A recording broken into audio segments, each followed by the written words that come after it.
In the 1970s, one name struck fear into the hearts of Americans across several states: Ted Bundy. Behind his charming smile and well-spoken demeanor was a predator, responsible for some of the most brutal crimes in American history. This is the story of how Ted Bundy, a seemingly ordinary man, became one of the most infamous serial killers of all time. In this video, we'll explore Bundy's early life, the series of horrifying murders he committed, the investigations that ultimately led to his arrest, and his final days on death row.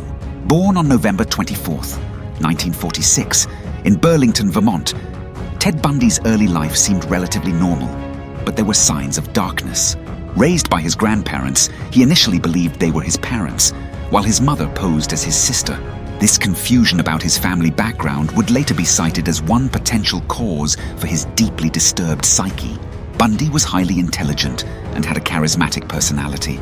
He attended college, studied psychology, and even worked at a suicide hotline, where his colleagues described him as empathetic and helpful.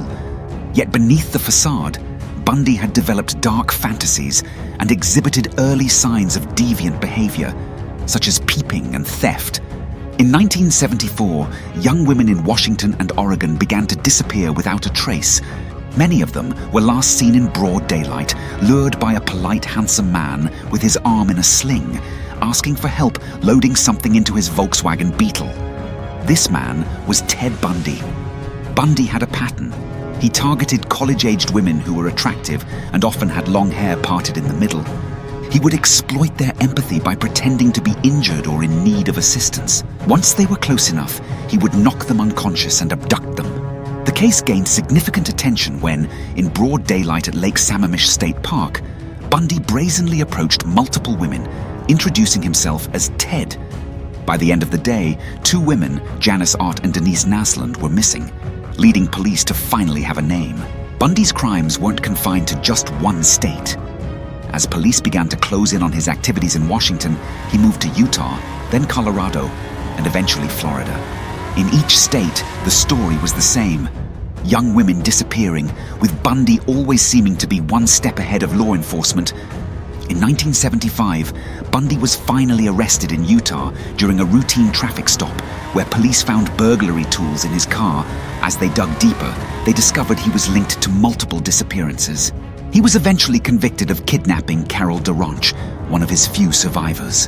While awaiting trial for murder in Colorado, Bundy managed to escape, not once, but twice. His second escape led to a cross-country manhunt that would end in Florida, where he would commit his final and most brutal set of crimes. In January 1978, Ted Bundy launched a vicious attack on the Chi Omega sorority house at Florida State University. In the span of just 15 minutes, he assaulted and killed 2 women while seriously injuring 2 others. It was a scene of pure chaos and brutality. Just weeks later, Bundy kidnapped and murdered 12-year-old Kimberly Leach, his youngest and final victim. This shocking act led to an intensified manhunt, with law enforcement putting pressure on Florida's residents to stay vigilant. Bundy was pulled over by a police officer in Pensacola, Florida, just days after Kimberly's disappearance. This time, he couldn't talk his way out of it, and his time on the run was over. Bundy's trial was a media sensation. He acted as his own attorney, charming the public with his intelligence and confidence, but often engaging in erratic and bizarre behavior. This was the first trial in US history to be televised, and America was captivated. Bundy's ego was on full display. He proposed to his girlfriend, Carol Ann Boone, in the middle of the courtroom while she was on the witness stand, and she shockingly said yes.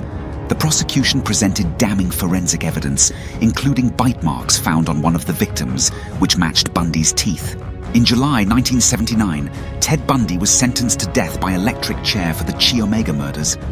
In 1980, he received a second death sentence for the murder of Kimberly Leach.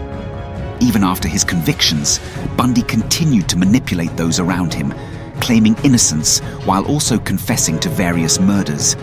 While on death row, Bundy began to confess to more murders, admitting to at least 30 homicides across 7 states. However, many believe the actual number of victims could be much higher, as Bundy's recounts were often vague and inconsistent. Up until the very end, Bundy continued to play games, offering more information in exchange for delaying his execution.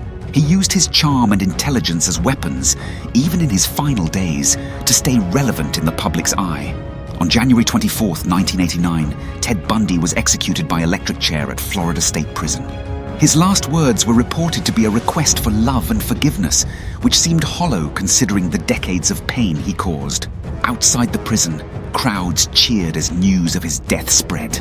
The case of Ted Bundy left a chilling legacy, raising awareness about the dangers that can hide behind a seemingly friendly face.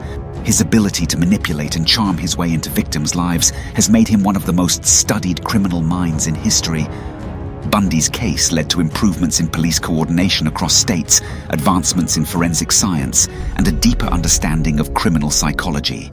His story serves as a cautionary tale of how a predator can lurk behind the mask of normalcy. What do you think of Ted Bundy's case? Share your thoughts in the comments below. Don't forget to like, subscribe, and hit the notification bell for more true crime stories that reveal the darkest sides of human nature.